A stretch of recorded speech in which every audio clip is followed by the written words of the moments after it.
दर्द से ही एक इंसान बेहतर बन पाता है। If you're aiming for perfection, get ready to pay the pain।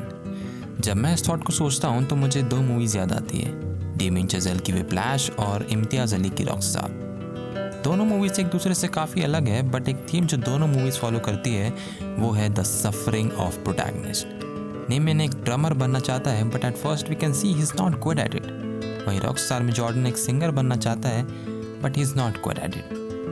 जब आगे जाके दोनों इस फील्ड में आगे बढ़ते हैं, देन वो रियलाइज़ करते हैं कि उनका ये प्यार उनसे क्या क्या सेक्रीफाइसेस मांग रहा है, और अपने बाउंड्रीज पुश करने के लिए दोनों कैरेक्टर्स को अब एक ड्राइविंग फोर्स की ज़रूरत रहती है, और वो काम करते हैं फ्लेचर और हीर।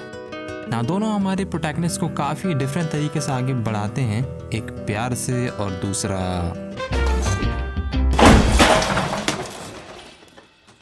बट दोनों में एक सिमिलैरिटी है, that both make our protagonist go through hell। Jordan के लिए हीर उसका पागलपन बन जाती है और नेमन के लिए फ्लेचर का अब्यूज। हम सबके पास अपना एक इंटरेस्ट, एक हॉबी ज़रूर होती होगी, और उसे हम अपना फ़ायदे के लिए नहीं करते। We simply do it because we love doing it. But जब उसे दबा देते हैं बिकॉज ऑफ पेरेंटल और सोसाइटल प्रेशर, हम उसे अपना पैशन नहीं बना पाते because we lack the driving force to push forward. जब एक व्यक्ति का पैशन उसका पागलपन बन जाए तो उसे कोई नहीं रोक सकता, भले ही इससे उसकी ज़िंदगी क्यों ना बर्बाद हो जाए। दैट्स वाई ये हर इंसान नहीं कर पाता। अगर इसी बात पे गौर करें तो यही केस नेमन और जॉर्डन का भी है। उनका एक पैशन होता है पर ऑब्सेशन नहीं, और जब ये उनका ऑब्सेशन बन जाता है तो ना तो सोसाइटी उसे रोक पाता है, ना ही उसके पेरेंट्स। या उनका म्यूज़िक का ऑब्सेशन उनके अंदर से नहीं बल्कि फ्लेचर और हीर के थ्रू निकलता है।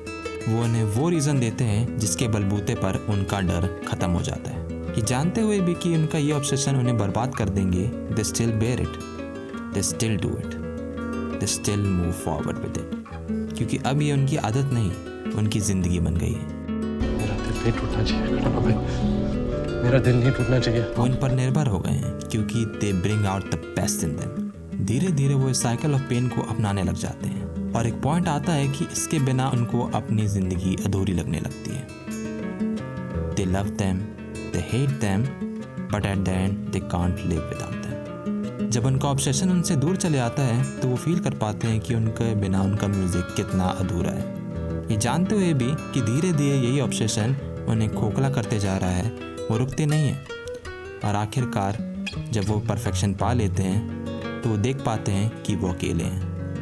उनके साथ बचता है तो केवल उनका म्यूज़िक, न घर बार, न परिवार, और ना ही उनका प्यार।